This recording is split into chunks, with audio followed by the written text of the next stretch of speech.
Welcome to Fuller Speed Ahead. I'm your host, Craig Fuller. I'm here with Richard Greening, the Global Technical Director of the DDC Group. You also are the co-chair of the Bill of Lading Technical Group at BiTA. I am. So talk a little bit about your role. First of all, what is DDC? Okay.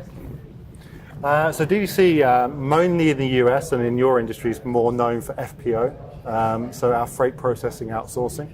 The DDC Group consists of 9 businesses globally, 7,000 employees, and we work in over 40 languages. And primarily what we do is outsourcing. And you do BPO, business outsourcing. Absolutely. As it relates to freight, a lot of it is LTL entry, a bill laden entry. Absolutely. At the moment, so the FPO side of our business does over 30% of the LTL market. So we take that, the BOL that everyone produces, and we process that for them within whatever time frame that client wants and feed it back into their systems. So it helps automate their workflow, improves their ability to accurately make sure the data is entered properly. And you're doing both using a combination of machine intelligence, OCR, and human intelligence. You actually have humans that are in many ways behind the curtain, if you will. Absolutely, and so it's a hybrid model, but I guess I'm not the sales guy, but our pitch is we do it faster, cheaper, and better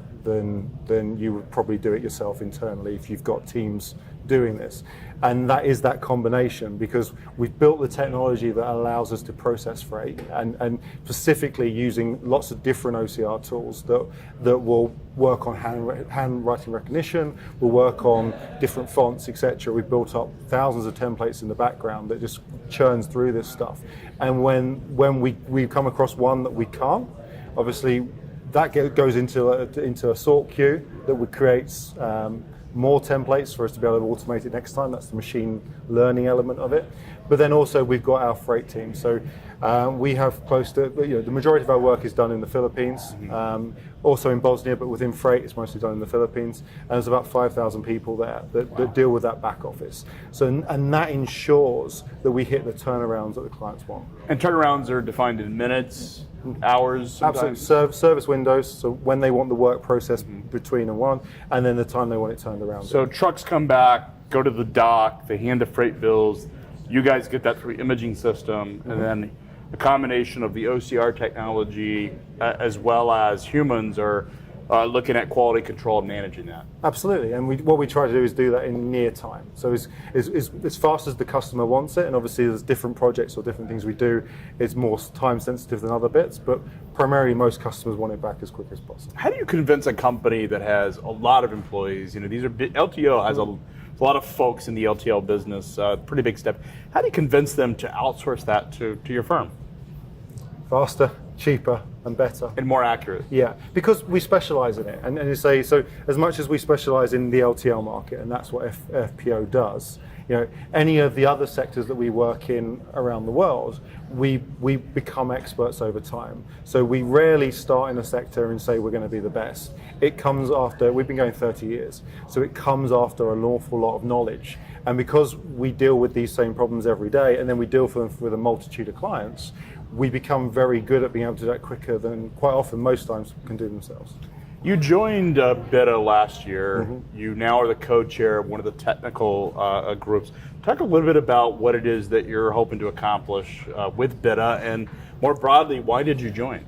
Sure. Okay. So first of all, what's been put together with BiTA is really interesting, because it's a safe place for people to talk. Right. That's we at the start of everything we get all of the bits out of the way, and then we're focused on the task at hand, and that's what. And obviously our group is focused primarily around that bill of lading and what that can be done. The beauty is you're with like-minded people. So everyone in that group is there because they see what the future could hold. And if you look at someone like DDC, and I guess what our reason for being there is if you look at DDC Intelligence, which is our freight product, right? We sometimes struggle to be able to convince customers the value of their data. Like a lot of the customers we work with, they just see that they've got to plug a hole. They've got this problem, and it, either we need to get this dealt with better because we failed, we've missed an SLA, or we're looking to save money. So again, come to us because we could potentially do it cheaper than you guys can do it yourself. right? They're reasons to come for us. But we're in this age now where the technology is taking over. And one of the things that we struggle with sometimes is explaining to those customers what else can be done with that data. So we can capture that data set for you, right? And then we can purge it as soon as it's processed into your system. Great, brilliant, fine. If that's what you want, but if we've taken all that data off of a bill, what else can you do with that data?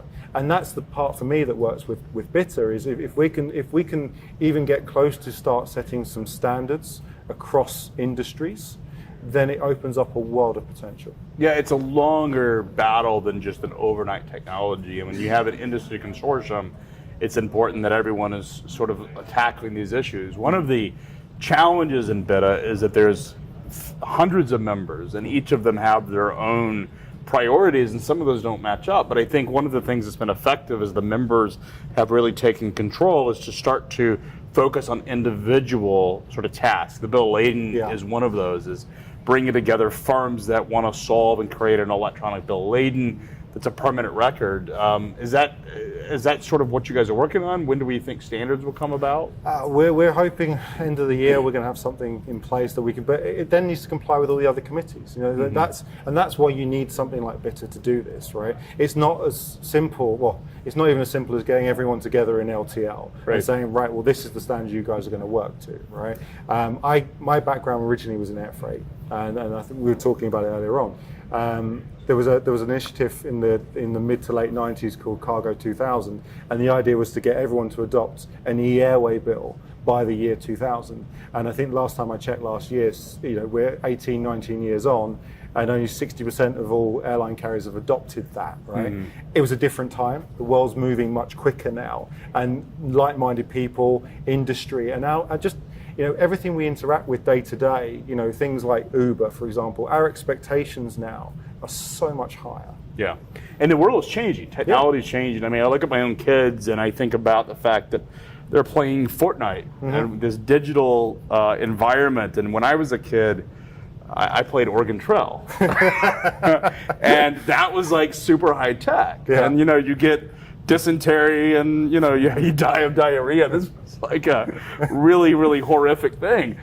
Now he's playing Fortnite and they're interacting. The technology, the expectations that take place in the modern world are different, and they're not really being applied as fast in the business world. Well, there's definitely less dysentery. That's for sure. That is a fact. It's a good thing, because I didn't like dying on the Oregon Trail that Absolutely. often. So, but no, I agree. And it's the generation that's coming up now, they're learning so much quicker. Right. They're so much more advanced, and they get things just like this. Yeah, for sure. And they have expectations of collaboration. It's interesting when you hire somebody that has grown up in that Fortnite sort of generation and enters the workforce, and they enter up on a AS400 green screen. It's like, what happened? It's a very different world for them. Yeah, I mean, their jaw's going to hit the floor, right? Yeah. And that's a real factor for a lot of our clients, that we have to work within those environments. Right. Still. So in many ways, you guys at DDC are helping to bridge the gap between the manual processing paperwork world and a more digital environment. Yeah. And sort of using that human intelligence to do that. Yeah, and I think you say there must be plenty of carriers out there that see what you guys are doing and what Sonar does, right, and be like, that's really cool, right? But we're a million miles away from that. Yeah, for sure. And the reality is they're probably not. It's just data. Just need a way to get that data out before they can use more sophisticated, we'll call them Fortnite type tools, right? Right. So. Yeah, we've moved beyond Oregon Trail. As you think about BiTA, there's been a lot of skepticism about blockchain. The blockchain, the crypto sort of craze, if you will, was last year.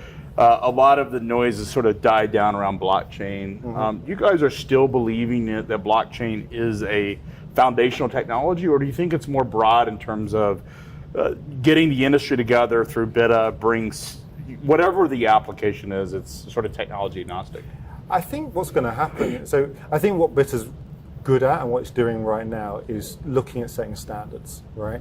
And that's important. We need to know that the sky's blue. We need to know that the water's wet. And if we can do that, we can build from that and take that forward, right?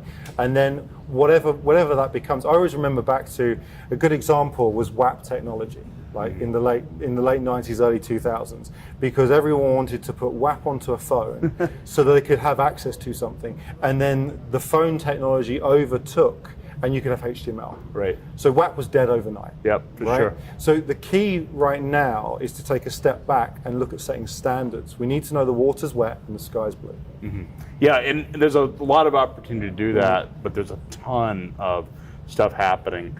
Well, I really appreciate you coming in to Freight Alley. Glad to be here. I'm looking forward to the fortnight days of freight.